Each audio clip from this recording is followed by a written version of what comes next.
In our modern digital ecosystem, silence is an anomaly. Biologically, we are social animals wired for constant signaling. In the past, we signaled to ensure our survival. Today, that instinct has been hijacked by modern technology. We operate under a single unspoken cultural rule. We believe if you didn't post, it didn't happen.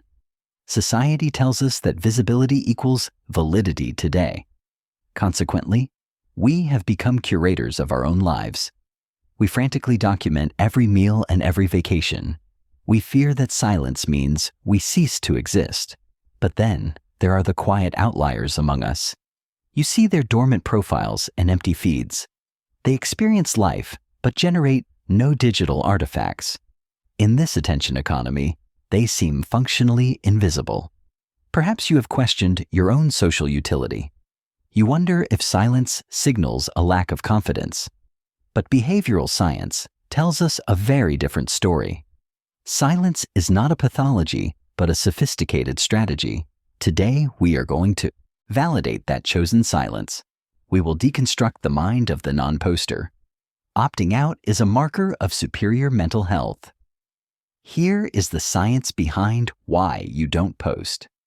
Let us begin with the concept of personal agency. Psychologists call this the internal locus of control. Chronic posters often rely on contingent forms of self-esteem. Their worth fluctuates based on external feedback loops. When you post photos, you initiate a social audit. However, private people possess a robust internal locus. They believe they control their own life outcomes. They do not require social proof for validation. Their satisfaction is internal, rather than external today. Second, let us look at the mechanics of memory. We fear losing moments if we don't capture them. But cognitive science suggests the exact opposite occurs. This is known as the photo-taking impairment effect. Using a camera shifts your brain's cognitive focus. You stop experiencing and start managing the scene. This leads the brain to offload memory creation. Keeping your phone away allows for deep encoding. You build a neural archive instead of digital ones. Third, we must look at signaling versus attachment. Social media acts as a low-cost signaling platform. We simulate intimacy for a large, unknown crowd. The non-poster prioritizes secure attachment over attention. They invest energy in real, high-context relationships. They bypass the cheap dopamine of digital likes.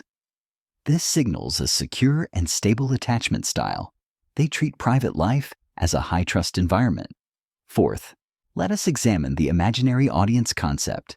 Adolescents often believe everyone is constantly watching them. Social media prolongs this phase into our adulthood. We feel constantly performed for a harsh spotlight. People who don't post have dismantled this distortion. They possess a trait known as self-concept clarity. They do not need avatars to feel real. They have escaped the modern social comparison cycle. They stop scanning the hierarchy to check rank. Finally, we have the neurobiology of reward prediction. Social media uses variable ratio schedules like casinos. Uncertainty triggers a dopamine spike to encourage addiction. The non-poster has successfully downregulated this loop. This suggests high executive control over neural pathways. You run on endorphins from the real world. You have moved from compulsion to true satisfaction. You are not missing out on digital noise.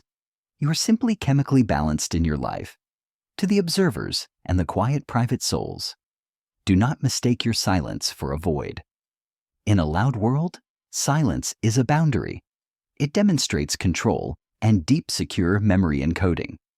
You have realized a fundamental and scientific truth. Happiness is an internal state, not external metrics. You do not need to be observed to exist. Your life is not content. It is reality. If this helped you, please like this video. It signals that deep content still matters today. Share this with someone who needs this validation. For more on human behavior, hit subscribe now. Welcome to the quiet side of psychology today.